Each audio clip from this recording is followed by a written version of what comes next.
So now we're going to turn our attention to the different types of economies that exist in the world to answer the three basic economic questions and to help societies achieve the 5 economic goals that we've talked about previously. In this lesson video, we're going to look at 2 different types of economies, a traditional economy and a command economy. So let's begin with the traditional economy. In a traditional economy, decisions about resources are made by habit, custom, superstition, or religious tradition. For a traditional economy, the answers to the 3 basic economic questions might be summed up with the response, we do it the way we've always done it. For the question, what should be produced, participants in a traditional economy answer, what has always been produced. For the question, how should it be produced, participants in a traditional economy answer, the same way we've always produced it. And for the question, for whom should it be produced, the answer is, for the same people who have received our products in the past. These decisions require very little planning. People in traditional economies do just what is expected, which is the same as what has always been expected.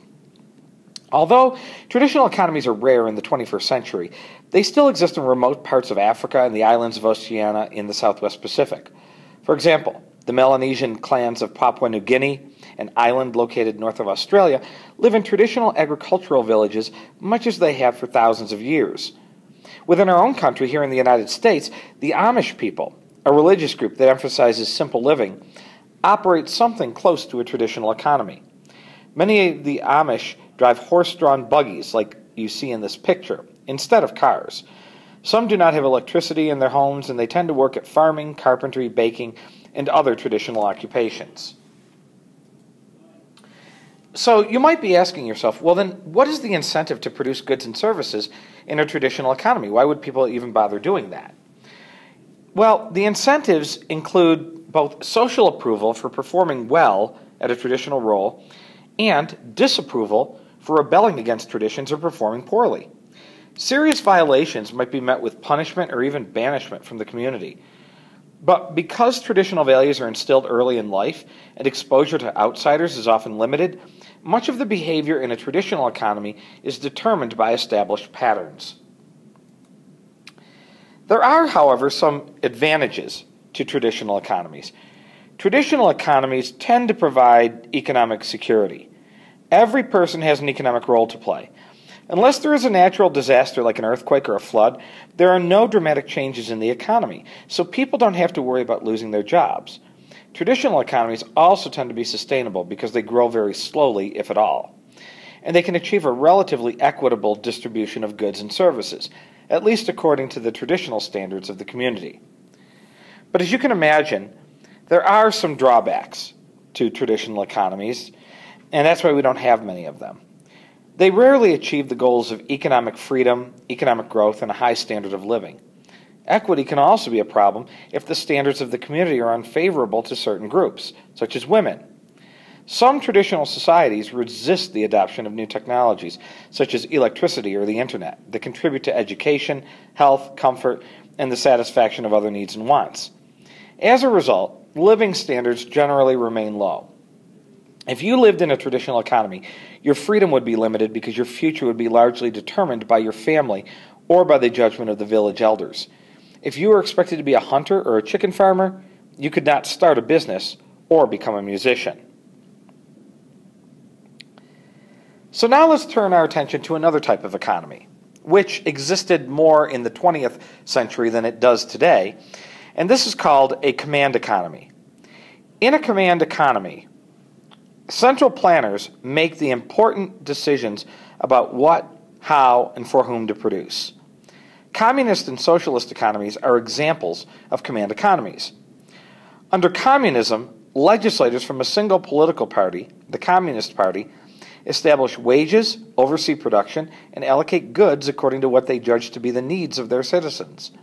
Under socialism, citizen groups, known as General Assemblies, along with councils of workers and consumers, are the primary economic decision makers.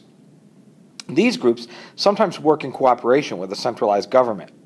Socialist economies distribute goods in proportion to the work contributions of citizens. In each type of command economy, key resources and businesses are owned by groups of workers or by the government, rather than by private individuals. Command economies require tight control over economic decisions and activities. Insufficient production of one good can disrupt the production of many other goods and cause the entire plan to fail. If a mine fails to produce the required amount of iron ore, then steel factories that use the iron ore will fall short of their required production. Without enough steel, producers of cars, ovens, and tanks will not be able to meet their own requirements. To maintain control, central planners assign production levels called quotas for factories.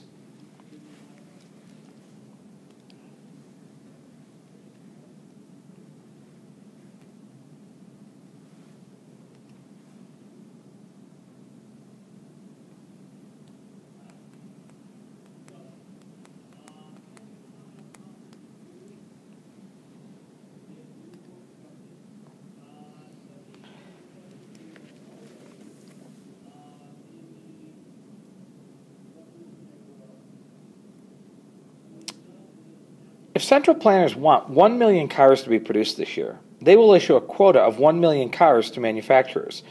They will then assign people to work in car factories and issue similar quotas and worker assignments to producers of steel, aluminum, and other inputs needed to make cars. Until the end of the 1980s, dozens of countries had command economies. Examples included the former Soviet Union, China, Poland, East Germany, Bulgaria, and Albania. All of these countries considered themselves to be communist.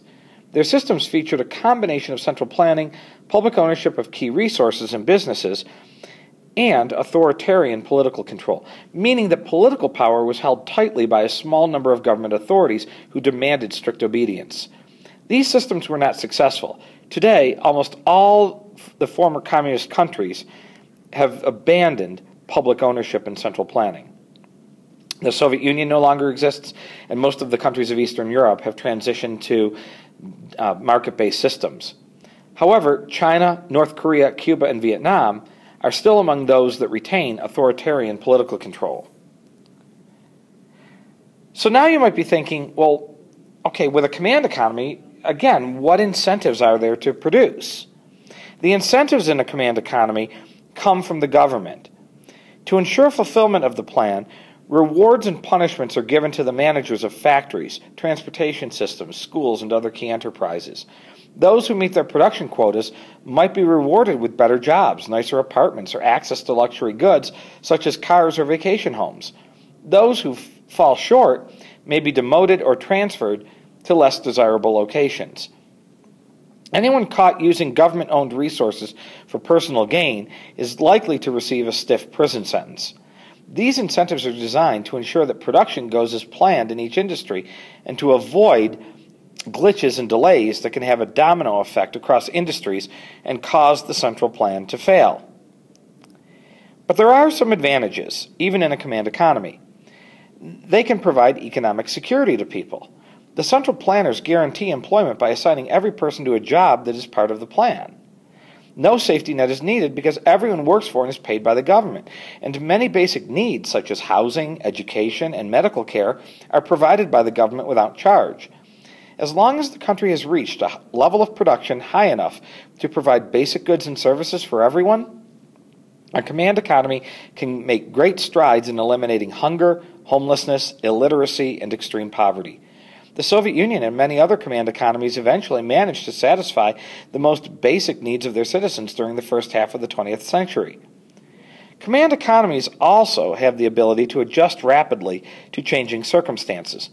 If the government decides that more computers, more bridges, or more missiles are needed, it can quickly shift resources away from other types of production into these industries. This flexibility enabled many command economies to grow rapidly in the first half of the 20th century, when resources were shifted from consumer goods, like food and clothing, toward the production of physical capital, such as farm machinery, factories, highways, and harbors. At first, living standards fell dramatically because of shortages of consumer goods. Living standards rose again as the capital stock grew and production increased. But there are significant disadvantages to command economies, and this is why very few countries in the world still have them. Overall, they have a poor economic track record, and they've failed to meet several important goals. Economic freedom is sacrificed to ensure that every part of the central plan is obeyed. People cannot start a business or change jobs in a command economy without government permission, if at all. The standard of living in command economies is also low, despite an abundance of jobs. To understand why, remember that the businesses are not privately owned. Since those who run the businesses don't get to keep the money they earn, there are few incentives to work hard, to innovate, or to use resources efficiently. This incentive problem generally leads to weak economic growth. In practice, the decision makers in command economies have chosen to allocate a large portion of their scarce resources to the production of military goods and physical capital, such as roads, bridges, dams, and power plants. As a result, citizens face shortages of consumer goods, and the government must resort to what we call rationing.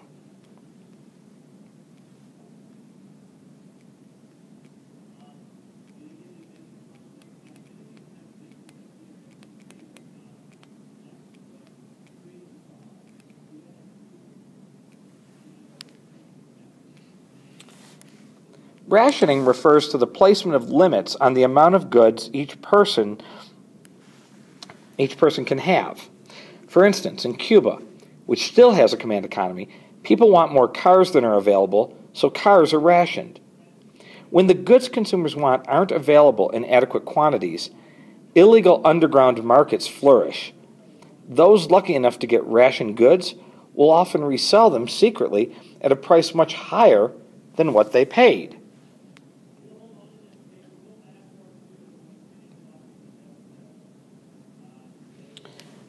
The Soviet Union had a very active underground market in many consumer goods, including, believe it or not, burnt-out light bulbs. Now you might say, well, why would anyone want a burnt-out light bulb? The reason was that central planners never produced enough light bulbs for household use. So in order to have a ready supply of bulbs at home, people stole working light bulbs from the factories and offices where they worked. And to hide the theft, they would actually replace the good bulbs with burnt-out bulbs purchased in the underground market. Lastly, in spite of the promises of their governments, most countries with command economies have failed to achieve acceptable levels of equity. High officials, top bureaucrats, and military officers typically fare better in a command economy.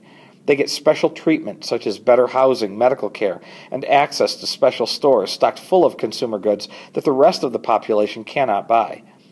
The disadvantages of command economies explain why this type of economic system has been abandoned by almost every country that experimented with it.